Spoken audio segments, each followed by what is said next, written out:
मैं अक्सर कहते हुए सुनता हूं कि अब कुछ रहा नहीं, अब बर्बाद हो गया मेरा, ये भी चला गया, वो भी टीम चली गई, वो भी टीम चली गई। अब कोशिश कर रहे हैं, देख रहे हैं कितना होता है। जो बची थी वो टीम वो तो चली गई। सर जिंदगी जब तक बची है ना, कुछ बर्बाद नहीं हो सकता, कुछ भी बर्बाद नहीं हो सकता। क्योंकि जब तक आपके पास समय है, बाजुओं में दम है, स्किल सेट है, मुंह में जुबान है और सोच में शक्ति है, सब कुछ दोबारा खड़ा किया जा सकता है, सब कुछ। और दुनिया में ऐसे हजारों लाखों एग्जाम्पल हैं जिनका सब कुछ बर्बाद होने के बाद भी उन्होंने दोबारा खड़ा किया, सिर्फ एक ताकत की वजह से, सोच की ताकत की वजह से, मेंटल पावर की वजह से। हां, अगर आपकी उम्र 80 साल हो चुकी है, 2 साल बाद मरने वाले हो, आपको पता है, और आप कहते हो कि मेरे से कुछ हो नहीं सकता, सब कुछ बर्बाद हो गया, तो समझ में आता है। कहा कि मरने वाले हो भैया, एक पांव गड्ढे में, आप 2 साल बाद निपट जाओगे, क्या करने के लिए आप बचा है आपके पास। लेकिन उम्र है 20 साल, 25 साल, 30 साल, 35 साल, और कहते हो कि मेरे पास अब कुछ करने के लिए बचा नहीं, सब बर्बाद हो गया। निकम्मेपने का निशानी है और कुछ नहीं। मेरी बात से एग्री करते हो? मुझे चैट पे लिख के बताओ, जल्दी चैट पे लिख के बताओ। मेरी बात से एग्री करते हो? एग्री करते हो? एग्री करते हो? चैट पे लिख के बताओ, जल्दी जल्दी जल्दी।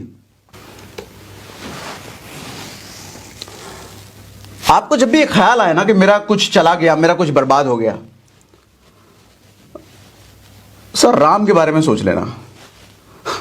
राजा बनने वाला था वो अगले दिन, कल, और बाबूजी बुला करके कहते हैं कि भाई तुम्हारा राजा बनना कैंसल, निकलो जरा वन के लिए, 14 साल बाद आना। सोचो उसकी क्या हालत होनी चाहिए, पगला नहीं जाना चाहिए। और वो राजा पूरी धरती का बनने वाला था, पूरी धरती का राजा। कहता है ठीक है, बढ़िया है, ये तो अच्छा मौका है मेरे लिए। जंगल में रहेंगे, ऋषि मुनि से दोस्ती होगा, बहुत कुछ सीखने को मिलेगा, नए नए स्किल सेट सीखेंगे। बाप रे बाप।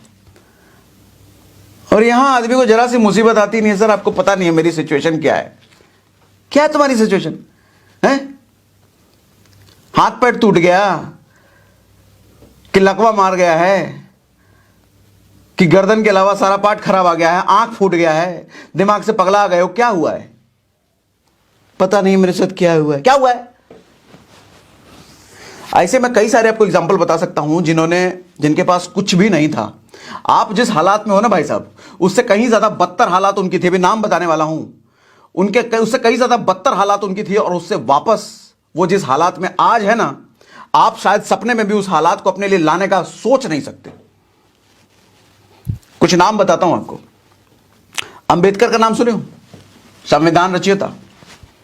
सर स्कूल से ना बाहर कर दिया जाता था, और ये बोल के बाहर कर दिया जाता था कि नीची जाति की हो, बाहर निकाल दिया जाता था। लेकिन वो आदमी स्कूल के दीवार पे कान लगा के सुनता था, पढ़ाई करता था। ऐसे पढ़ा है वो, और इतना पढ़ा, इस कदर पढ़ा कि संविधान लिख दिया। आपके साथ कभी अगर ऐसा होगा कि भाई स्कूल से बाहर निकाल दे, या क्लासरूम से बाहर निकाल दे, या अपलाइन कोई कुछ बोल दे, भैया मीटिंग से बाहर निकलो, ईगो में आ जाओगे, अपलाइन ने हमको निकाल दिया है, कुछ कर पाओगे ऐसे में? सर ईगो और शिक्षा दोनों एक साथ नहीं आती। शिक्षा के लिए ईगो त्यागना पड़ेगा, शिक्षा के लिए झुकना पड़ेगा, शिक्षा के लिए अपने आप को समर्पित करना पड़ेगा। उस आदमी में अगर ईगो होता ना, मुझे स्कूल से बाहर निकाल दे, जाओ हम पढ़वे नहीं करेंगे, शायद अंबेडकर दुनिया को नहीं मिलता।